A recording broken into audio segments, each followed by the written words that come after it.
was talking to a lot of people that were self-managing. So I put together a class bin called How to Be the Best Self-Managing Landlord. Now, I know that may sound counterintuitive, but that was truly the education that I wanted to give to people is if you're not going to work with a property manager, please stop making these mistakes. Like that was the whole gist Yeah. of the class is like, I'm going to educate you and tell you how to do this. And hopefully, once you hear all of the steps you should actually take, now you want to have a conversation with me. But either way, I'm now a resource for people and I am in Right. their mind somebody that they can come to because I'm not trying to sell them, right? Even though I am, right? But I'm not outwardly just like, hey, let me manage your property. Instead, I'm like, let me give you this value.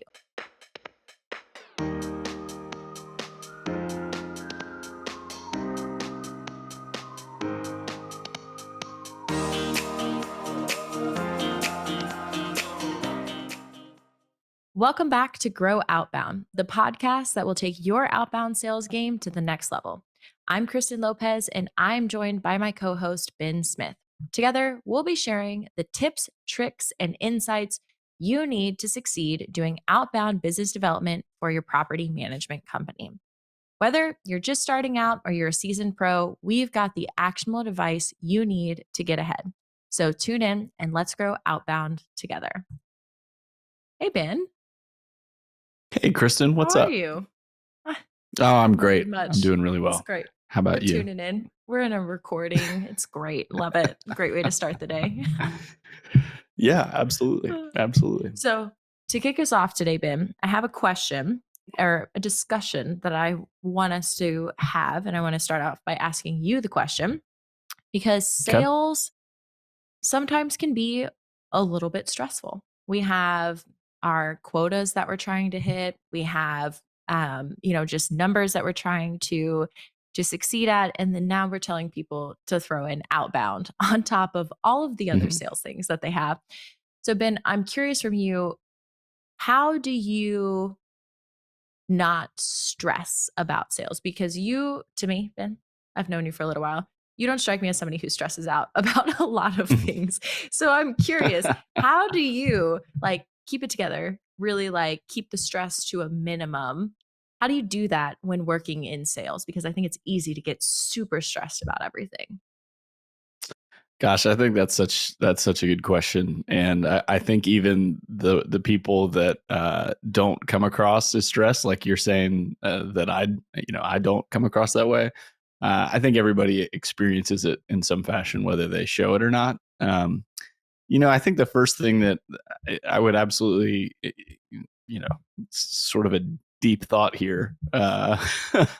Maybe we'll do a whole other podcast on this, but like, I think one thing that's absolutely true is having a mindset that like you as a person are not defined by your numbers, right? Oh, that's Like, I good. think that that's one of the hard things about being a salesperson is like, it's really easy because we have a goal, right? We have numbers that we need to hit or we want to hit. And it can be really easy to just judge yourself, judge your performance, judge who you are as a person on whether or not you're hitting that number. And so I think like it's encouraging to people, I would hope, to understand that like that's not who you are as a person, right? Like that's a snapshot. It's a period of time. It's where you are right now. And maybe it's not what you want, but it doesn't define you. I think that's one like very high level way to think about it. But on a more practical level, I think one of the things that is really helpful is to essentially set micro goals for yourself. Um, you know, if you we're going to talk about some methods of prospecting on this episode. Let's say cold calling is one of those methods. Like maybe you have set a goal for yourself of like I want to make 100 calls a week or I want to make 50 calls a week, right? If that number is a stretch and it feels big, like breaking it down into smaller micro goals, I think is really helpful to say, hey, during this hour, I'm going to do 10 or I'm going to do 5 or whatever. So making the goal smaller can help relieve some stress. I think the other thing too, though, is just you have to build in rewards for yourself when it comes to sales. and celebrate the things that are going well, even if they are not closing deals, right? Like, hey, if I'm going to make this many calls or I'm going to talk to this many people this week, and if I do that, I'm going to go get ice cream, or I'm going to take an hour on Friday to do something I really enjoy, right? Like, it's important to reward yourself and have something that you are looking forward to as part of your day to day. I think that helps a lot. Obviously, we're all salespeople. Like, we want to make more money, right? We want more commission. Like, obviously, that is a reward, right? But setting those kind of smaller things that are, attainable easily and are truly going to make you happy, like that. That's a good way to relieve stress. So, Kristen, what about you? How would you answer that question? Those are really good, Ben. I think that for myself, I fall into stress very easily, and I have to work to not let that get me down. And as you were talking there, not being defined by your numbers or by your role, that took me a long time to separate my identity Yeah, of self out of being a successful salesperson, because that was I wrapped a lot into that identity for quite a while, but I've separated the two, which has been very helpful for me. But what I have found is if I can try to take out as much that could go wrong and just pre-plan as hmm far as knowing exactly what I'm doing, when I'm doing it, um, that is very helpful for me. So pre-planning what I do in the morning, giving myself a list of like, if I can accomplish these 3 things today, it's going to be a successful day. Like that is yep, just breaking it down into something very small and tangible that I can actually do in a day is really helpful for me, because then I can leave work at the end of the day knowing that I accomplished the key tasks that I needed to accomplish in the day, and everything else can wait until tomorrow. Everything else, like I'm nothing terrible is going to happen if I leave these things until tomorrow. So being strategic about yeah, how I'm planning my day helps me to just kind of relax throughout the day. And the other thing I found too is how I start my day really impacts how the rest of my day goes. So if I'm able to get up early in the morning, do some reading, if I can get to the gym or go outside, do something active, I'm going to have a much better day than if I just roll out of bed and come to my desk. And so just knowing myself of like, what can I do to help make my day easier and try to remove as many obstacles as possible, take some stress off of my plate, for sure.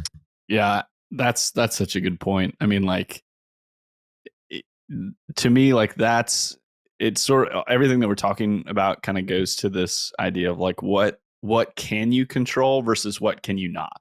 Like, Oh yeah. I can't control how many sales I'm going to make in a day. I can't control how many people are going to answer the phone in a day. What I can control though is exercising first thing, because I know that Yep. that is going to make me feel better. Or, like you said, reading or spending some time in silence, right? Like, I absolutely have control over that stuff. It requires Yes. me to wake up a little bit earlier than maybe I would like to, right? But ultimately, if I know that that is gonna help get me in the right mindset for the day, then yeah, those are the things that you really need to be aware of for yourself. Like, what is gonna set you up for success. So I think that's really good. That's really good, Kristen.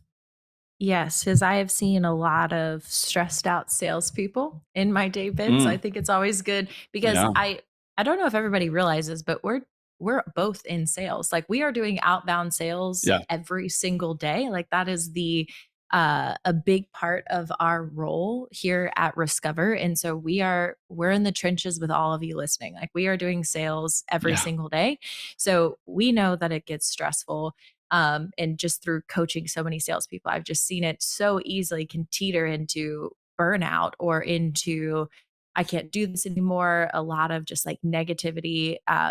It's very easy to creep in. And so I think it's important that we always give people tips on how can you set yourself up for the best day possible. And I think a plan I love plans, Ben. Like I love Mm. plans. They make me feel so secure in what I'm doing. And I think that's a great segue into what we're going to be talking about today. So, Ben, there's been a lot of hype around this episode. We have really talked it up. What are we going to be talking about today? Yeah, we have hyped it up. Hopefully, you listened to the previous episode where we did all of the hyping. So now that we've thought about how much time we have to devote to outbound, what we want to focus on today is who are the people that we are outbound prospecting to? Who are the prospects? Um, how are we going to reach them? The different methods by which we're going to try to get their attention, and lastly, what is the value that we're going to add? So, sort of the um, call it value prop, and we'll talk a little bit more about. Another way to think about it, I would say, is like, what are you going to say, right? Like when you reach out, you know who you're reaching out to, you know how you're doing it. What are you going to say? Like, what's the thing that is going to grab their attention? And as we're going to argue, it's value, not pitching. But to start off with, who, right? Like, I think, some people might be listening. They might say, well, I'm going to reach out to people that own rental properties, right? Like, Right. seems like common sense, but we want to get a little bit more granular than that. And so, in your mind, what are kind of the buckets of people that someone could outbound prospect to? And maybe what are some of the unique things about the folks in those different buckets? Yeah, absolutely. You said the word granular, so let's get granular. I think that we need to also think about who do we want to sign on? Like, we always start with the goal, it seems, right? But really, like, what's the goal of who we're trying to sign on? And I think that that breaks down into two categories of accidental landlords and investors. Like those are two big buckets of folks that we can prospect to. And different companies are set up in different ways, right? Some companies are set up specifically to cater to investors, and others love to work with accidental owners. So it really depends on who we are trying to really go after there. And then whenever we think about who we're going to prospect, are we going to go direct to consumer? Meaning, are we going to be reaching out to these accidental landlords or seasoned investors directly? Or are we going to go about it in I don't want to say a roundabout way, but in a mutual connection through referral partners? That's kind of how I break it down in my mind is who are we reaching out to? Like who's the goal that we're trying to sign? And then are we going to reach out to them directly, or are we going to build referral partnerships to help us to find those ideal customers? What would you add to that? No, I think that's great. I mean, I think a good outbound strategy probably involves a little bit of both sides, the referral route, but also the direct to consumer route. And I'd also say, I think it's really helpful to be clear on whether the accidental landlord who likely owns one property versus the investor who maybe has a portfolio. Um, it's really helpful to be clear on which of those you're going to prioritize, because the messaging and what's important to those people is likely different. If I were to reach out to a accidental landlord using a lot of like technical terms about maximizing return on investment and getting the getting the best cap rate for your investment property, like that's not going to resonate as much. And so we'll talk more about that, but I think in general, like that is the reason why you do want to be specific.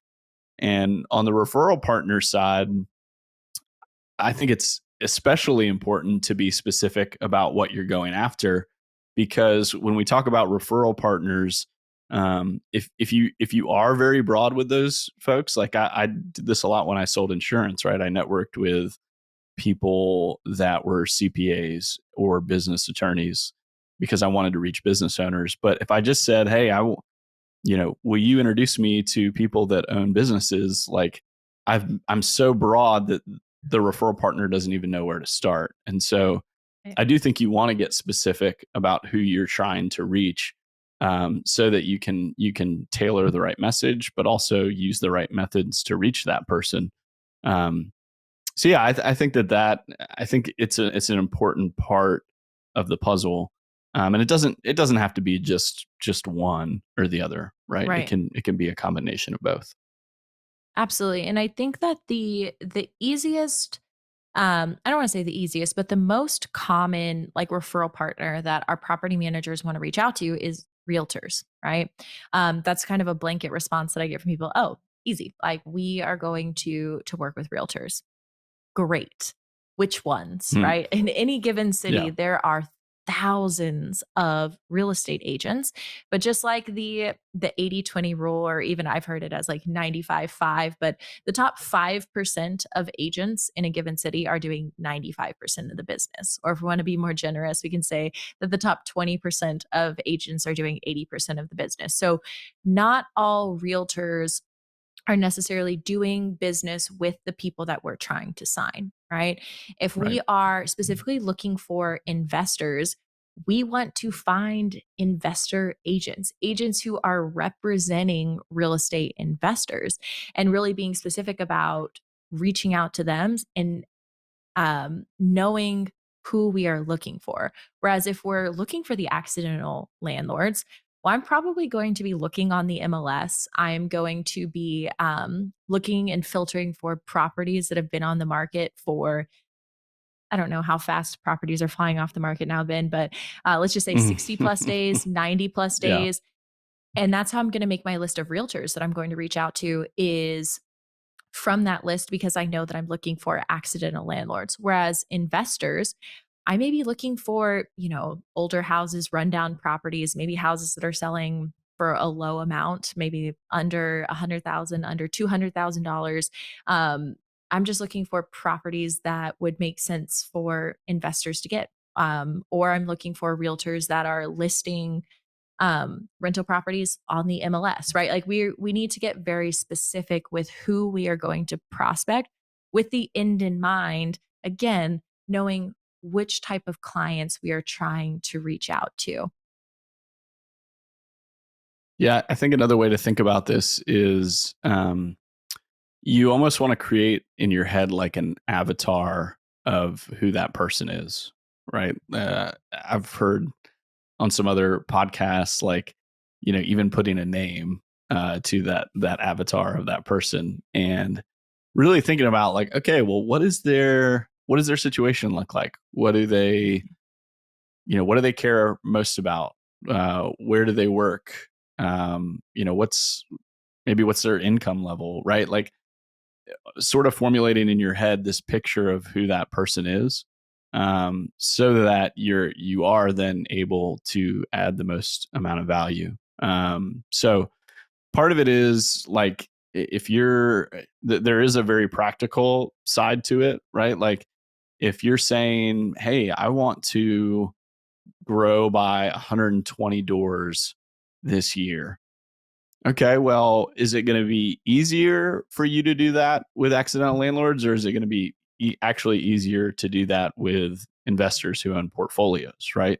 So there is sort of a practical side that you need to think about, in addition to um, what's most readily available to you, right?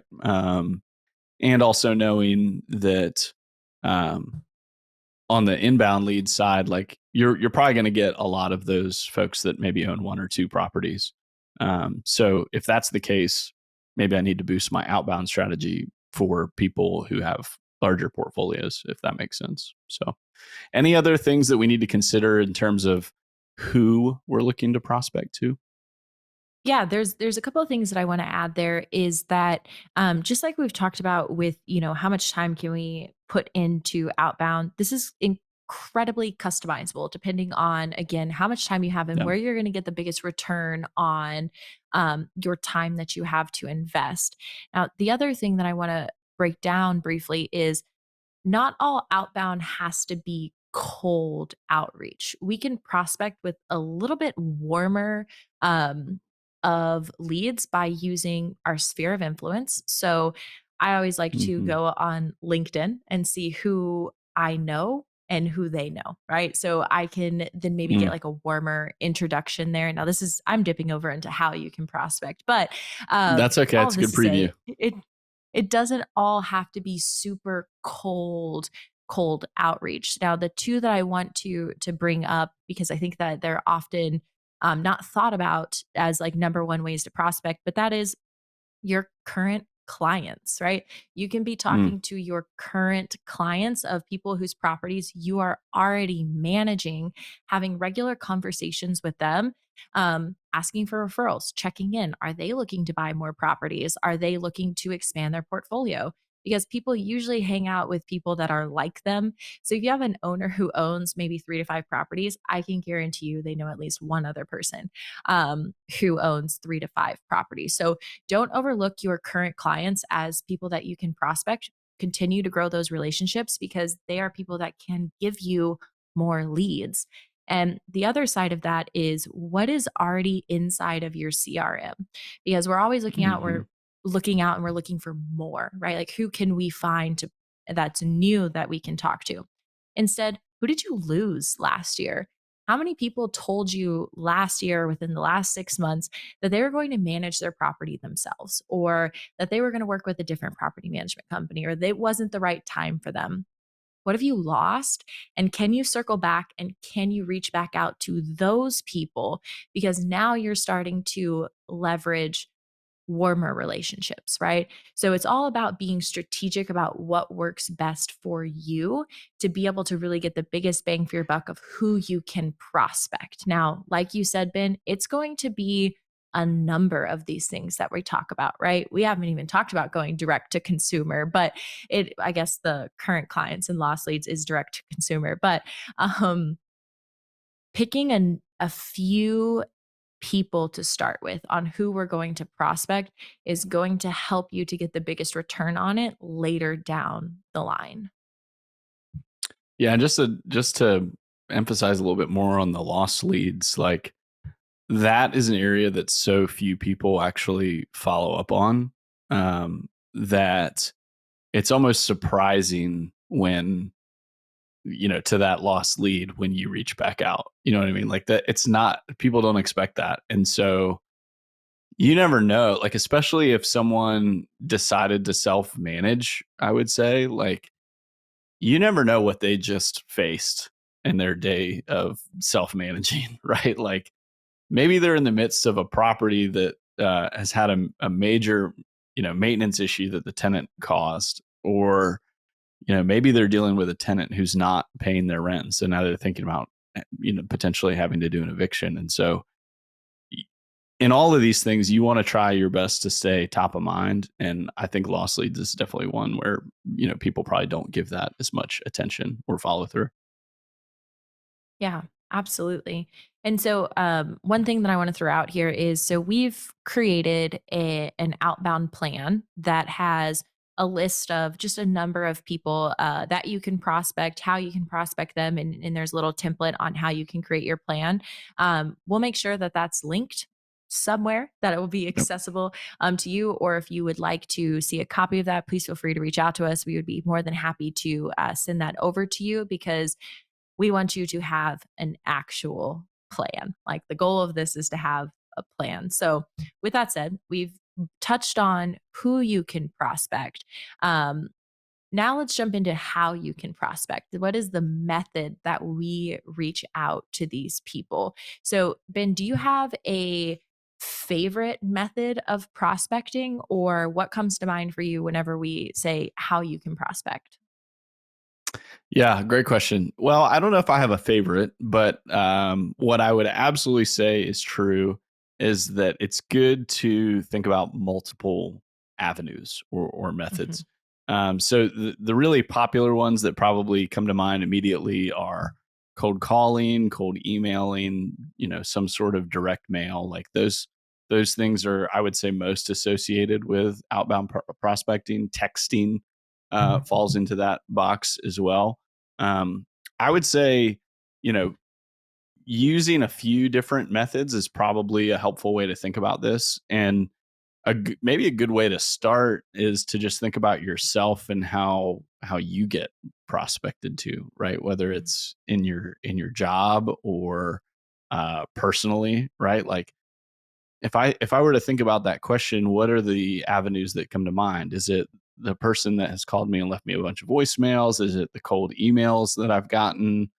Is it mail that I've gotten to my office or my house that stands out? Right.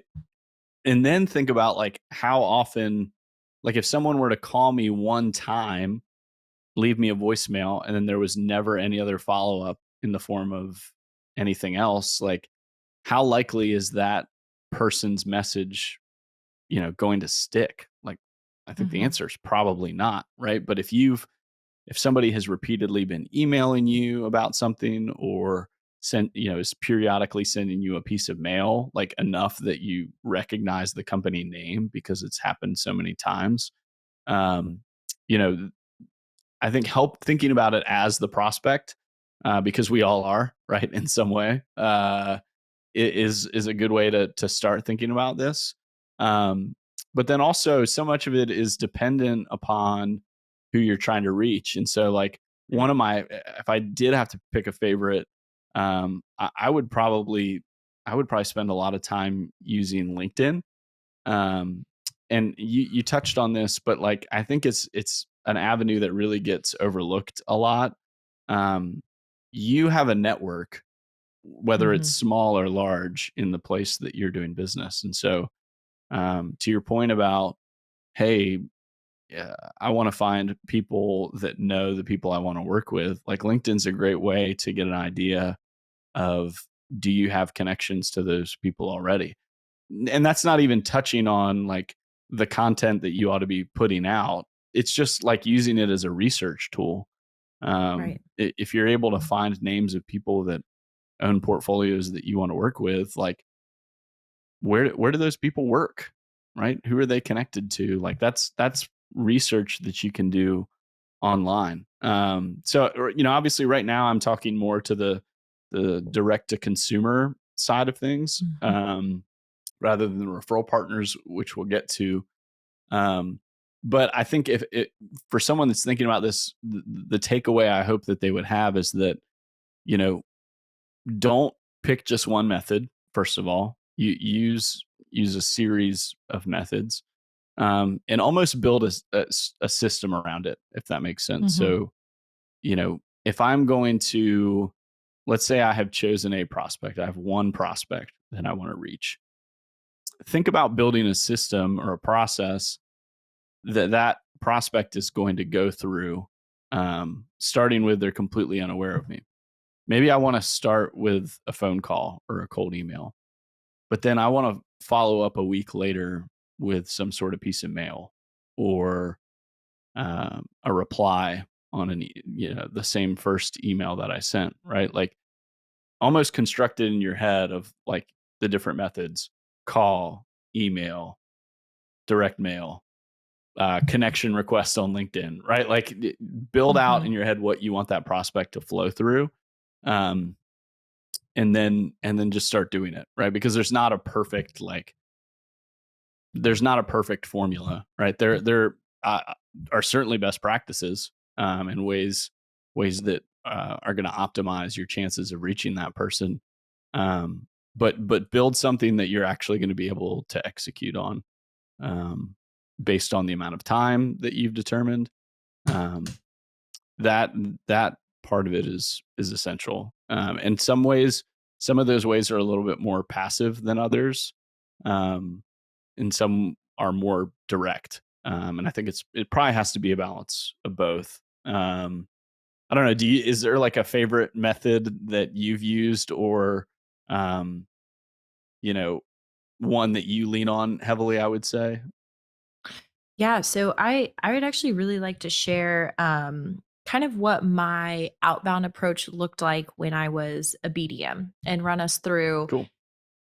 how that looked for me. So my personal preference when I was a BDM and even till today, is to talk to investors. I much prefer investor type conversations as opposed to accidental landlords. I love breaking it down more so in a analytical way to be able to really talk about things with as much feelings removed as possible. So my preference was talking to investors. So I went direct to consumer and also worked on creating referral partners. Now, whenever I was a BDM, it was myself, and then I had a partner. So her and I worked together really, really well. I handled the outbound, she handled the inbound. I would do discovery calls, she would go do all of the on site consultations, and I would get to go and do outbound, which is what I like to do. So, starting with the direct to consumer side, I worked specifically on absentee owners. So, that is owners whose mailing address does not match their house address. So they live somewhere else, not in their property. Typically, that signals to us that that is an investor, right? That's an investment property. Now, I wanted to be really specific and narrow down this list to maybe 20 to 50 people that I was focusing on at one time. Now, my approach is I want to create relationships with people. I want to have conversations with them, not just going to call them and be like, hey, can I manage your property? Which we'll get into in a minute with how we add value to people, but just kind of how I would prospect direct to consumers to absentee owners is first, I would narrow down my list. Now, 20 to 50 is what I would work on at one time. And I would probably spend 6 months to 8 months prospecting this one list of people. Now, this list, it can get as big as 100. I wouldn't recommend for you to be prospecting more than 100 people at one time if you want to go really deep in this method here that I'm talking about, because when you start new people in this sequence, it stacks up. So you may start 10 people at a time. And once you get 5 weeks into it, you now have 50 people that you're following up with and starting a fresh batch of 10 new prospects. So Hmm. for me, focus on a small list at one time for an extended period of time. Now, these people would own 10 plus properties. Like that was where I was going to spend my time because that's where I felt like I was going to get the biggest return on my time investment was people who own 10 plus properties. Now, at that time, Ben, I had to do a lot to find this list of people who own 10 plus properties. A slight plug for Discover. If I would have had Discover, it would have taken me a fraction of the time because now Yeah. I can just go onto Discover and find people who own like a portfolio size 10, 15 properties and get it back within 30 seconds, right? That was not my luck whenever I was doing this prospecting. I had to jump through a lot of hoops to do that. Um, get my list down. My first step, Ben, that I would do is I would send a gift out to someone. Now, I would go onto LinkedIn and I would do a little bit of social listening, right? And just like Mm. review people's things and figure out, are they very passionate about the college that they went to? Is there something that they really, really like? This was back when Game of Thrones was really popular. So I did send out Mm. like Game of Thrones style like cups and things like that. So really just kind of like figuring out what people were into, right? So either sending out a personalized gift, but then I also had just kind of more of a generic gift that I would send out. And I went to a bakery and had a bakery make me dollar bill cookies. And I had them put like 5 or 6 of them in a stack and like tie them up. And so then I wrote a note that went on top of it that said, here's your first stack of cash of working with our property management company. So you can get as creative as you want with these gifts. Really, it was just, I'm trying to get somebody's attention. But what I did not do was send out branded things with my company on it, right? I sent out Yeah. gifts that were impactful to somebody, that would mean something to someone. Um, so I sent out a gift. That was my first step in outreach. And then that would be followed up with a campaign of calling and emailing and texting. But the gift would be my first like outreach direct to consumer. Um, that was just my favorite thing to do because I loved it when people would call me because they would call me and they'd be like, oh my gosh, like, who are you? How did you know? And I Yeah. loved having those conversations because they were fun to me to be able to surprise somebody with something. So that was my direct to consumer approach. Before I move on to the referral partners. Did you have any questions there? Did I explain all of that succinctly and clearly, Ben? You absolutely did, and I do want to emphasize what you said about choosing a list. Say a 20 to 50 person list and focusing on it, because I think this is a mistake that a lot of people make. Like, let's say you go out and you find the list of investors that you want to work with, and there is sort of a attractive mindset of, okay, this list is 1,000 people, so if I send 1,000 cold emails, or I send 1,000 mailers, like, I'm gonna, I could capture whatever number you've made up in your head that is attainable. And there is something that's attractive about that, but the reality of that is, if you are trying to do something at that scale, it is not going to be personal, right? Like, it is not going to be tailored. You are not going to go through 1,000 LinkedIn profiles and select 1,000 different gifts to send out. What you're going to end up with is a generic message. It's going to be 1,000 postcards that all look exactly the same because you went to the printer and said, "Hey, I need 1,000 of these." And I think the reality is that when you're taking that approach, your effectiveness is going to be so much smaller. One, because it's not personal, which we can talk more about why personalizing it matters. Um, but also because it's going to be so hard for you to follow up with 1,000 people, Mm, which is, like what you were saying about putting somebody into a sequence. Like, it's going to stack, and what's going to happen is you're going to get exhausted, and before you know it, at best, maybe you've reached out to those 1,000 people twice, right? But right. in all likelihood, it's just going to be once. And we've had conversations with people who have said, "Well, yeah, I've tried direct mail before, but it didn't really work." It's like, okay, well, what did you do? Well, I sent out 1,000 mailers, and I only got 10 phone calls, and I closed 2 deals or 3 deals, or whatever the number is. Um, so I think choosing a super specific list and making it relatively small is ultimately going to increase your chances, because it allows you to get more specific. And look, I think the reality is if you made a list of 50 people that owned 10 or more rental homes, like, you would be happy with converting any of those, because that it's a higher value relationship. That you know the possibility is to pick up 10 doors, right, versus a single door. So yes, it's going to take a little bit more time to do what you just described, to do the research and send a personalized gift. But if you're only doing it for 50 people or 25 people, the likelihood of you following through on it to the extent that you really need to is so much more likely. So I'm really glad you brought that point up. I, that's something that I've practiced in the different jobs and companies I work for, is to kind of have that hot list of, like, hey, Hmm. these are my 25 people that I really want to talk to, and I'm going to figure out how to talk to these 25 people. And that's it to me. Whenever it's that smaller list, it really gamifies it. Like, if I can Oh gamify yeah, things, Ben, I'm gonna do it. Like, the percentage of me doing it is so much higher because now it's fun to me. And if I yeah. can know that these list of 50 people, my whole goal is like, oh, I'm gonna be friends with them. Like, that's the goal in my mind. And I'm like, how can I do that? And it just makes it much more fun to me, right? I like finding things out about Yeah. people and picking out the perfect gift. Like, gift giving is one of my love languages. So I'm like, I can send Mhm. gifts. Like, that is good for me. I can definitely do that. Um, so that's the consumer side. Now I want to just talk briefly about the referral partners.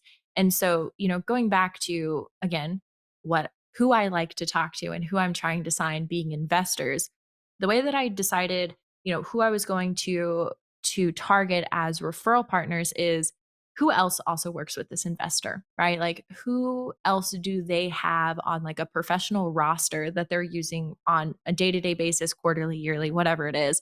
And so to me, I determined that they probably have some type of like wholesaler or like investor agent that they're working with. They definitely have a lender. They're working with a title company, and they most likely have a CPA and an attorney. Like those are the people that these high value investors are working with. So then that is who I started to reach out to. And I found people in each one of those categories that I could really connect with. Now, I was not looking to have like 50 people on my referral partnership list. I was looking to maybe have 5 to 10 that I could have continuous conversations with, where I'm not just talking to them about, hey, do you have any leads for me? Or do you have anybody Yeah. who I can work with? Instead, like, I'm making friends with these people. And some of these people that I had as Yep. referral partners, this has now been almost 5 years since I was a BDM. I'm still friends with them, Ben. Like, I still Yep. know them and talk to them because it's all about creating the relationships with these referral partners.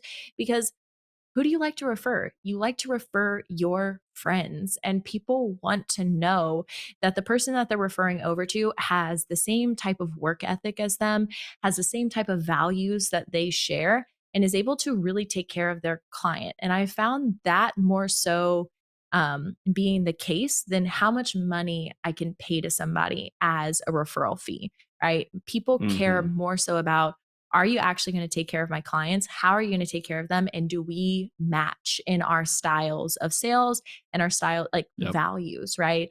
How are we going to treat the customers? So, really thinking through, like, okay, I have this ideal person. We call them our avatar, right? Who else do they work with? Who else do they interact with on Right. a day to day basis? And that is who I'm going to select to be my referral partners. And I'm going to position myself to be in front of these people. So for me, that was attending networking events, sponsoring some different things that title companies were hosting or that different lenders were doing. I was just being there, right? I was going to be there and I was going to be around these people to just insert myself into their life. Essentially is like, how can I be in proximity to them to then create a relationship? So that is how I structured this. Is I would go to at least one networking event a week where I would be able to Mm-hmm. run into a lawyer, a CPA, an investor agent, a lender. Like, where can I go to find these people? And that is where I'm going to position myself. And so then also I was part of BNI, because in BNI you have one of everyone in that group Yep. that you can then create these relationships with. And again, I want to bring it back and really stress this of, it's not about having 1,000 people that know you.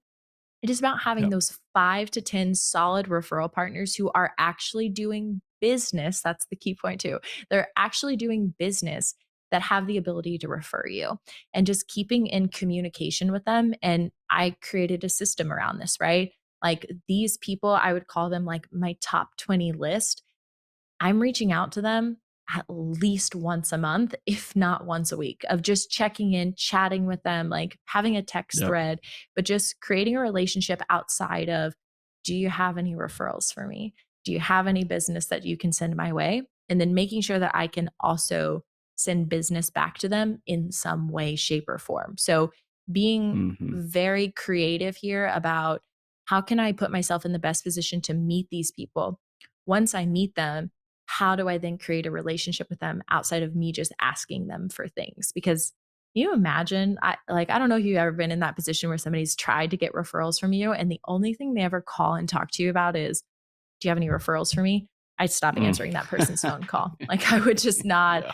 I'd ghost them and Gosh. and not do that. So Yep. whenever we're looking at the referral partners, it really comes down to relationships, is what I'm saying Mm-hmm. here. Whether it's direct to consumer or your referral partners, it is all about the relationships that you can form with people that are going to help you to do outbound. It's not just a one call close. If you can do that, awesome. Like, that's great for you. But Yep. for me, it's all about creating the relationships with people. What would you add there, Ben? That's a lot of really good stuff. The word that comes to mind for me is intentional, Mm, especially as it that's relates to good. these referral partners. Like, it, you need to, I think where a lot of people fall short is they kind of go into it with this mindset of, yeah, okay, what business can I get from this person? And when the results aren't happening super quickly, they just kind of let it fall by the wayside. And so to your point, like you have to be intentional about continuing to build the relationship over time, because it's not going to happen quickly. Like you're talking about a client relationship that somebody already has. Let's use a CPA for an example. If you're a CPA and you have a client who has a bunch of investment properties, like in all likelihood, that person is a valuable relationship to your business, right?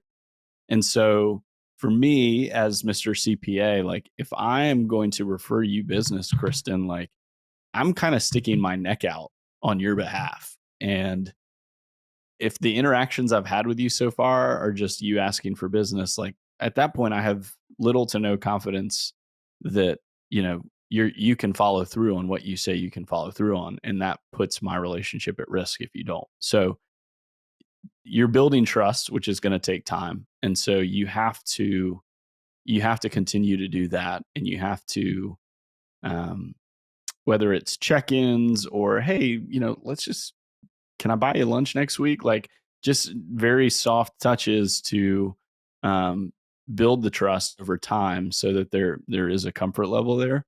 The other thing I would add too is, again, back to what we were just talking about, is specificity. Like if you go to a CPA and just say, hey, I work with people that have rental properties.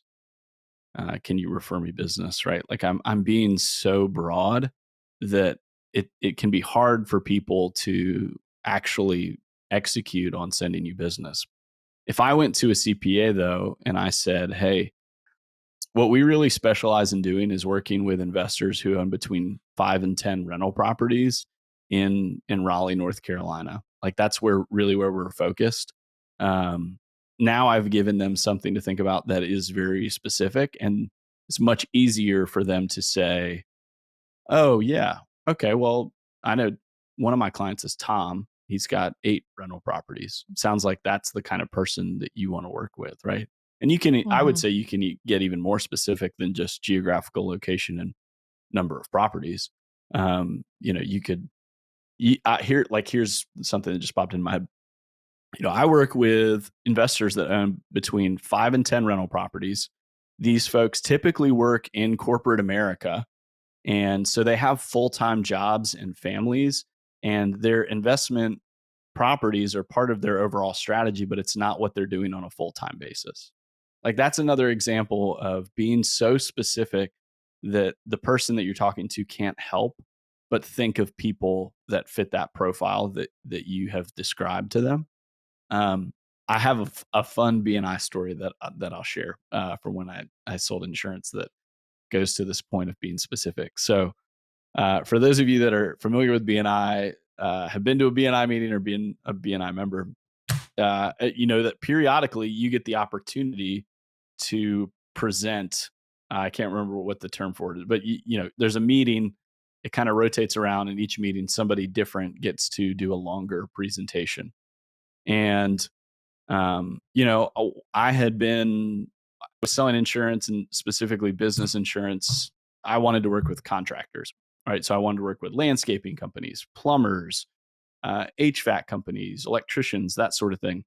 So what I did was I actually printed out a sheet of paper for my presentation. That was my hot list. It was like, these are the 25 companies on my list that I'm trying to get in front of right now. And they were landscaping companies, That's HVAC so companies, but they good. were specific ones. I wanted to work with this landscaping company because I see their trucks all the time. So I'm assuming that they have a lot of property that needs to be insured, right? And there was a guy in the group who I think he was maybe a business coach. Him and I didn't pass a lot of business naturally between each other just because of the worlds that we were in. But he looked at my list and said, oh, I went to high school with the guy that owns this landscaping company. I could easily make an introduction for you. Right. So the That is fact that I was spectacular. so specific about who I wanted to work with, right, that immediately opened the door for a referral. And who knows, if he had clearly sat there for the prior weeks and listened to me talk about wanting to work with landscapers, and this guy didn't come to mind for him for whatever reason. Right. But when it was specific on the list and he saw the name, he was like, oh yeah, I know that guy. Like, I'd be happy to introduce you. So I think that you really do have to be specific with people if you want to get the results, but you also have to, it's not going to happen overnight. That's the important thing to remember with referral relationships. It's, if you go to lunch with somebody one time and tell them about what you do and then never follow up on it, in all likelihood, you're not going to get referrals out of that.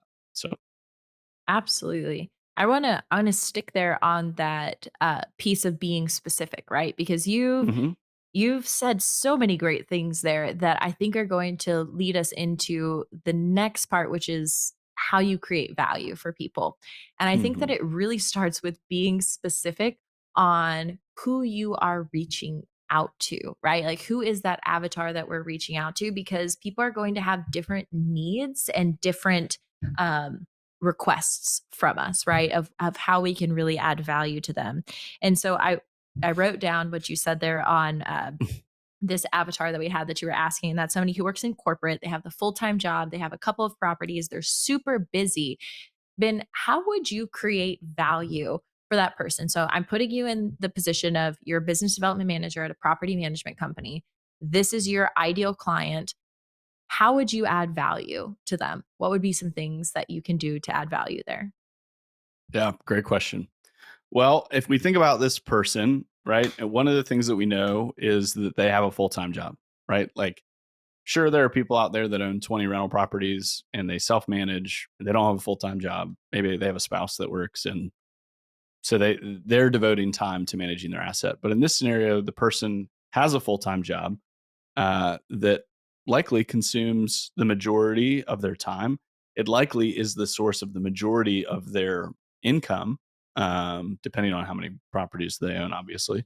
And so for that person, there's a number of things that are going to be most valuable. One is um, the amount of time that it takes for them to manage those Mm, properties. So if they're self managing, right? Like, I know for me, the margins in my life between my full time job and my family are pretty small, right? Like, there's not a lot of room for other stuff there, and so when things come up that are unexpected, it can really throw a wrench into the priorities that I already am committed to. And so, time, I think, is the biggest thing that I would use to create value for that person.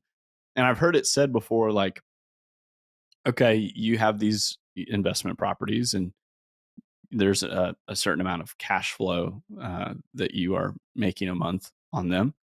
Um, is your time worth basically a part time job managing properties? Like, that's for good. you to self manage, that's essentially what you're committing to, is a part time job managing those. And there's any number of reasons that people are doing that, right?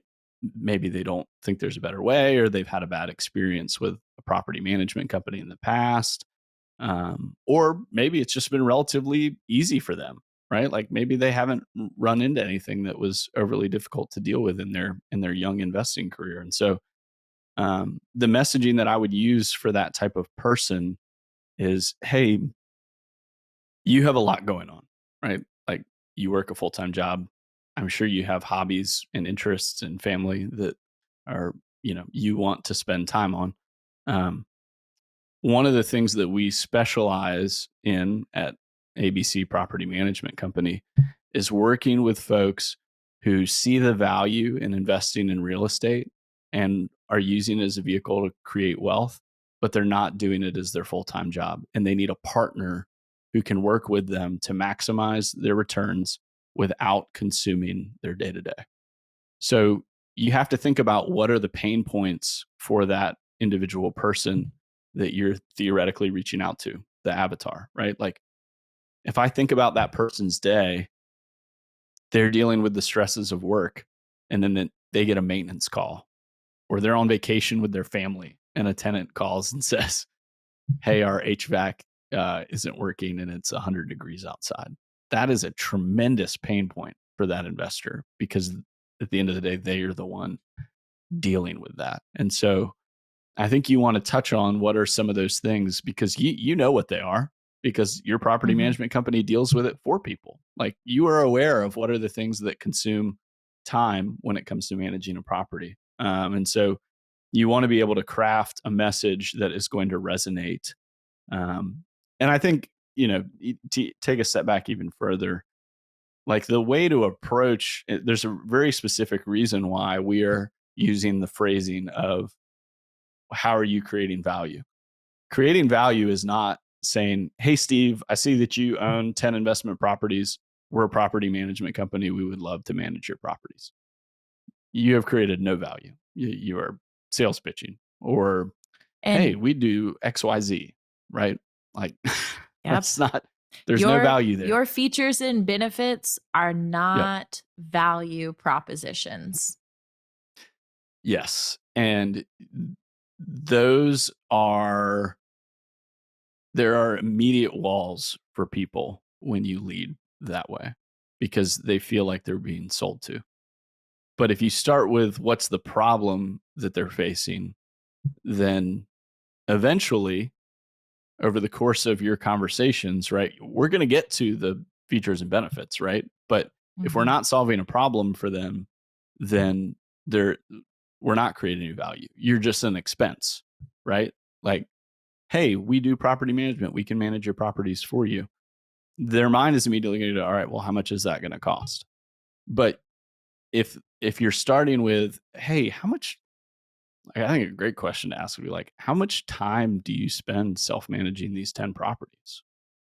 Okay, what is your time worth? I mean, you could even get as specific as, like, well, what's your hourly rate? Like, what do you consider your time to be worth, right? Because if you're working a pretty good corporate job that has allowed you the opportunity to invest in real estate, the odds are you probably make pretty decent money at your day-to-day job. And the amount of hours you're spending managing your portfolio is not it's not quite the same hourly rate, right? Back to what I was saying Mhm. before, you got a part-time job. And I don't know about you, but I don't need a part-time job. I got a full-time one that takes up a lot of my time. So, Kristen, you've done this, right?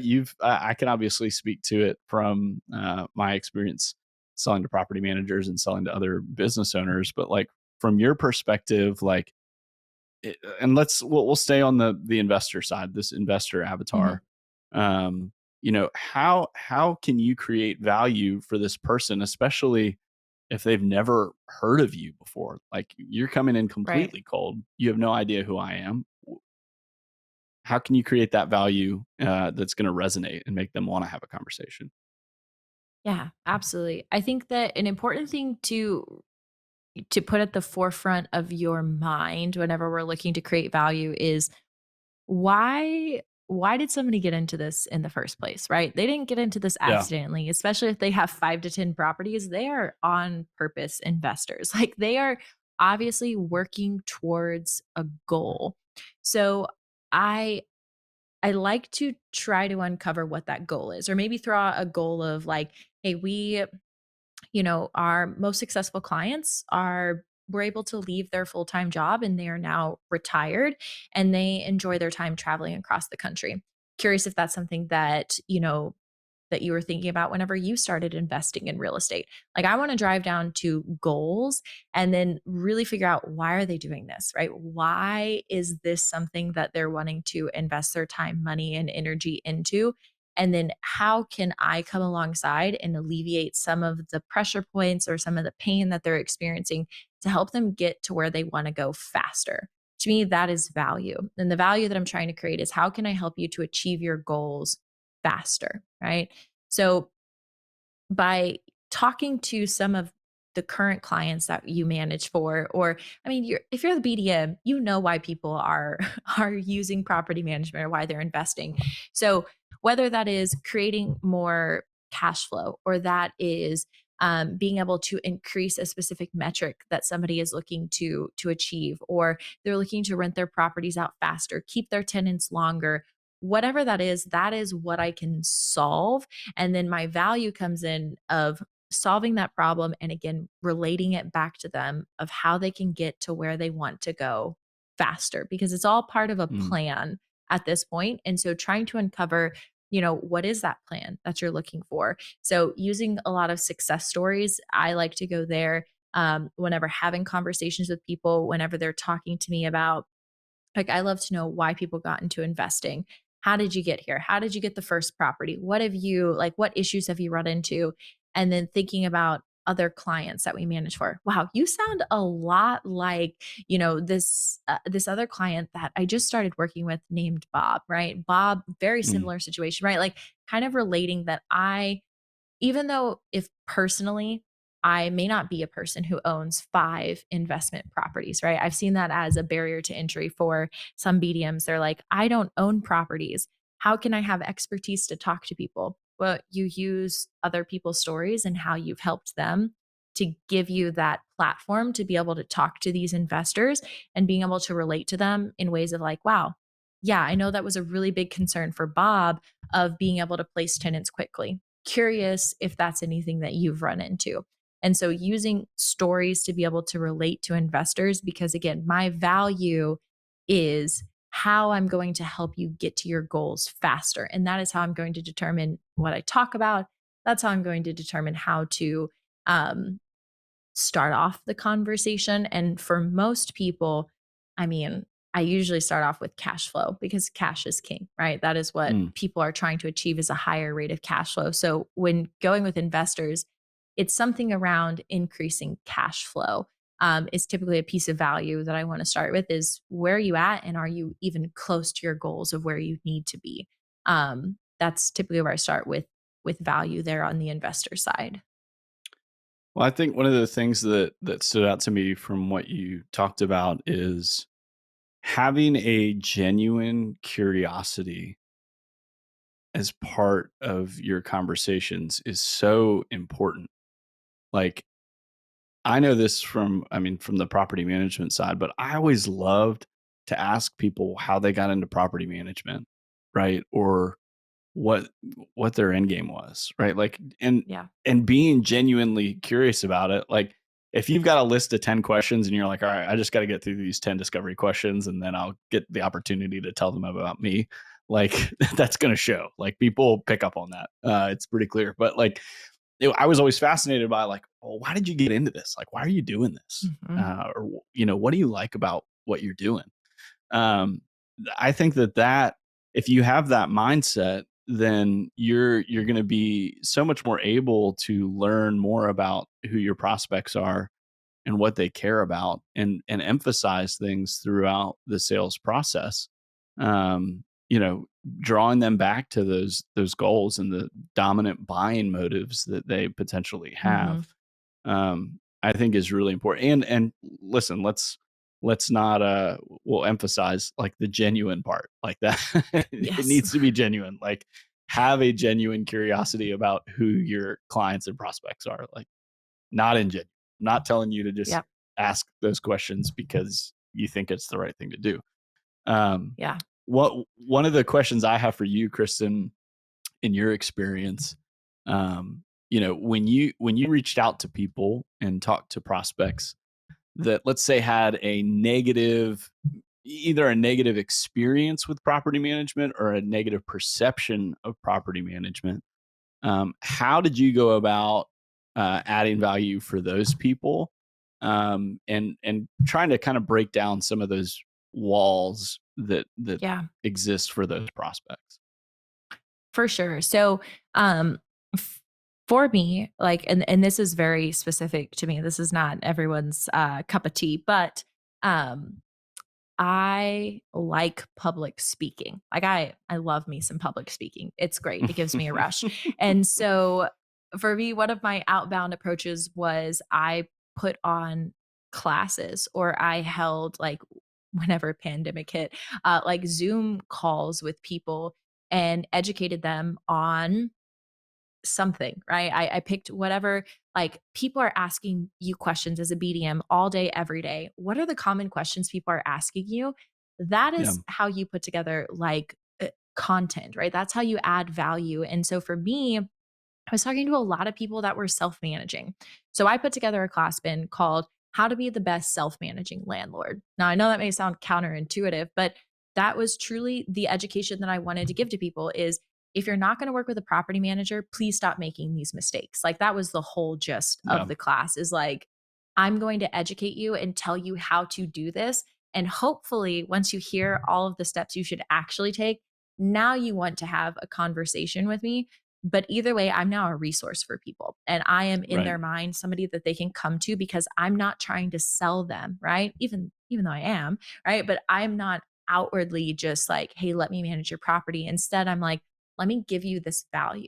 And for me, the way Yeah. that I like to deliver that value was through classes, right? It was to be able to give something to people, invite them to a space, give them a 45-minute presentation on what they need. And it was all about them. Like everything was about what they needed. And for me, that was very impactful of like being able to give that value across.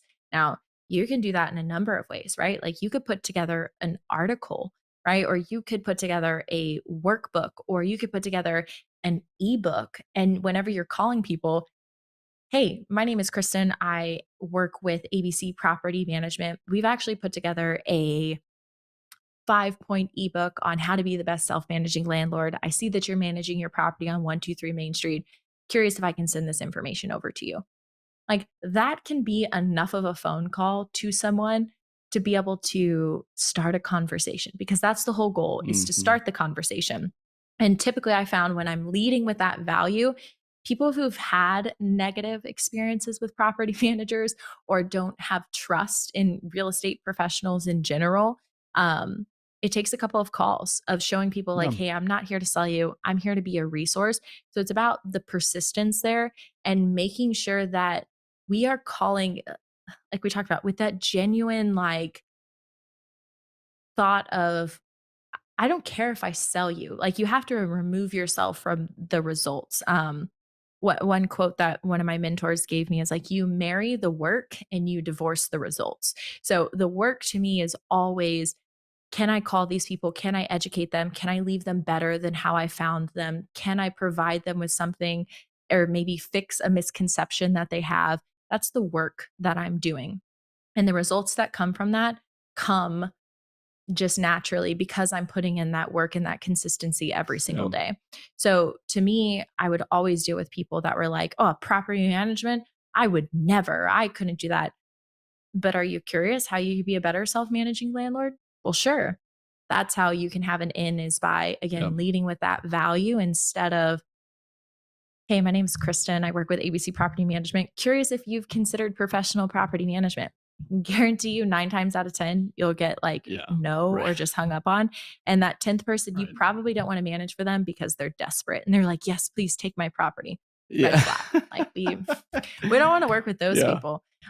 So there's always people out there who have had negative experiences, but it's about your mindset and truly like the value that you lead with that will help you to have better conversations with people because you're not expecting anything from them.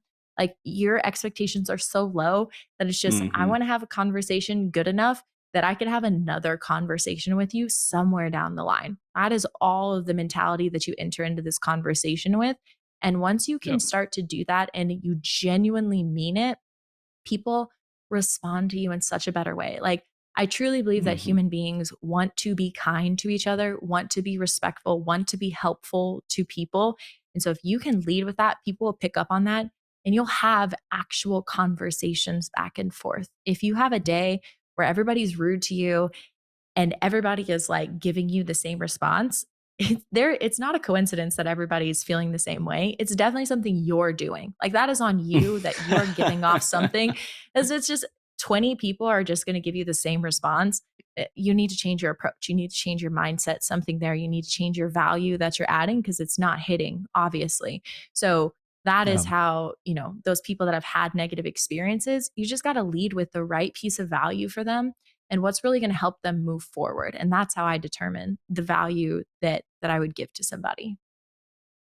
Yeah. I think another helpful way to think about it in what you're describing is like what you're doing is essentially planting seeds. And you've got to plant a lot of Yes. seeds because not all of them are gonna, turn into something. But that person that you talk to that has such a negative view of property management, at some point they might hit an obstacle or have a circumstance change where they really do need a property manager, and your mindset should be that you want to be the first person that they call, you know. Mm.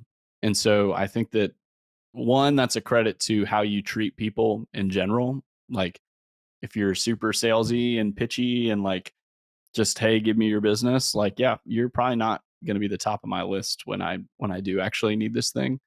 But two, it's a credit to the follow-up piece, keeping in touch with those Yeah. people, even if it's just very soft touches. You want your name to be top of mind when it does come. So I think that it's a hard thing for salespeople because we are so focused on the results and wanting immediate gratification of closing a deal. Listen, everybody deals with that. But if that is so on the forefront of your mind that it's impacting the way that you interact with your prospects, people are able to tell, and I can promise you you're not going to have the results that you want. If your mindset is, Mhm. hey, I want to plant as many seeds as possible and I want to continue to nurture those seeds, because I know if I put in that work, that over time the results are going to come. You're setting yourself up for a lot more success. Uh, and I think too, like this sort of gets into, I can't remember if we talked about this on a previous episode, but like it also sort of gets to like your pipeline management, if you want to call it that. Yeah. Of if you are having a bad month and you're just like, gosh, I have to close the deal, and every single person that you talk to is like, oh man, like I really need you to buy because if I'm not going to hit my number if you don't buy, right? Then you have set yourself up for failure because you haven't put in the work on the front end to actually have real opportunities, to close. And so Yeah. you have to be doing this over time, and you have to be consistent about it, or else, I think the term that gets used is like you're going to have sales breath, and nobody likes sales breath. Ugh. No, it's That awful. that may oh man, this is. I think what we should do, one of our trade show giveaways, Kristen, should be like mints. Let's say cure Oh, your sales that's breath. good. And it's like, oh my gosh, I love that. I'm gonna take that down as a note right now. That's great. Oh man. So yeah. Okay. Anyways, So brief aside into as Discover we're World.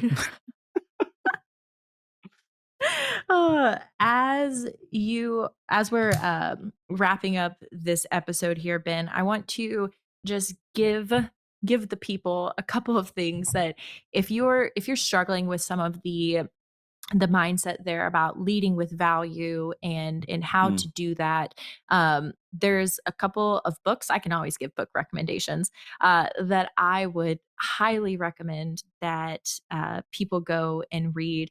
And the first one is Sales EQ and Fanatical Prospecting. Those were both written by mm, Jeb Blunt. Amazing, amazing books whenever we're talking about outbound. And also The Ultimate Sales Machine by Chet Holmes and Amanda Holmes.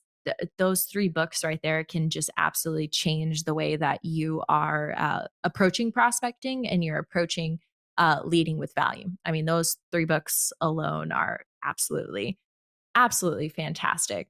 Um, then the other book, if we're really struggling with mindset, one for me that I absolutely love is called Ego is the Enemy. And I do believe that that is by our friend Ryan Holiday, because I just love Ryan mm. Holiday. He's fantastic. Ego is the Enemy is an absolutely fantastic book that helps you to just check yourself. Ego is the Enemy and Think Again. That one I believe is by Adam Grant. And those two books together, if you're struggling with being coachable, if you're struggling with like trying new things, if you are struggling with just taking new approaches in sales, those will help you check yourself. Check yourself before you wreck yourself. So, any of those books, I would highly recommend for you to pick up. They're all great on Audible or on audiobooks or physical copies. So, those 5 books there, if you're struggling with any of those things, I would recommend that you pick up one of those books. Anything Awesome. that you would recommend, Ben, to anybody that's Well, struggling? I'll echo the Ryan Holiday recommendation. The Obstacle is the Way is a great Ugh, book, love him. especially if you're thinking about, overcoming challenges in sales, right? Like, I think it's a really helpful perspective to have. Um, yeah, well, we could do a whole podcast about him and his Oh and yeah. stoicism and how I think it's there's definitely a lot of good stuff there for salespeople for sure. I think another one, like if you want to get a little bit more technical, the book Gap Selling is really good. Oh, that's good. Just if you're thinking about like, okay, I want to be less like salesy and I want to have more of an outlook of problem solving, and you want a process or a kind of a formula that is helpful to think about. I definitely recommend Gap Selling for sure. That's and just to, put a bow on top of all of this, you guys as the listeners are doing an absolutely fantastic job of listening to this podcast, not just because we're doing it, Mm. but because as sales professionals, it's important that you keep feeding your mind and you're learning Yep. about all of the new things that are coming out and just different approaches. Because when people are willing to share through books or podcasts, their experiences, they're trying to help you not make the same mistakes that they have made in the past. So take advantage of different books, different podcasts, and do something every single day that helps you to educate yourself and move you forward. Because then you realize, I'm not alone in thinking that this sucks, or I'm not alone in struggling through this. There's other people out there. And here's how they overcame those things, especially when it comes to outbound. You're going to run into struggles. You're going to try things that don't work. So have the confidence to go back and rework that process.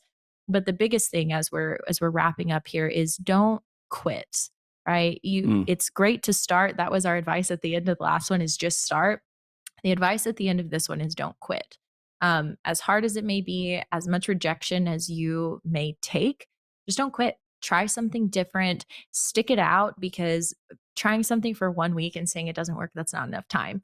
So, not quitting, sticking with something, that would be my final piece of advice to you today, is just don't quit in the outbound process. Yeah, and I'll echo that. Especially as it relates to professional development and continuing to try to get better. Like, I think early on in my sales career, I had this idea that like there are just some people that are naturally good at sales. They have just the perfect personality, and they were created in a way that they have the most success. And as I've worked in sales for the last 12 or so years, what I've absolutely found to be true is the best people at sales it's not a personality. It is not a way about them, other than they continue to view sales as a craft that they can improve Yes. at. There are skills that can be learned and can be sharpened. And so I'll just echo that encouragement to continue to try to get better, and not when you're having failures or things aren't going your way. It's easy to slip into thoughts of just, man, I'm just not good at this, right? Yeah. And the reality is that sales is just like anything else. Like, you have to work at it and you have to continue to try to get better. So uh, that is absolutely the hallmark of some of the best salespeople that I know, is that they're constantly looking for ways that they can improve. So for sure, don't quit. Continue to train your sales muscles, however that looks for you. Listen to good podcasts, read good books, be around other good salespeople. I think is absolutely true. If you see, they don't even have to be in your industry.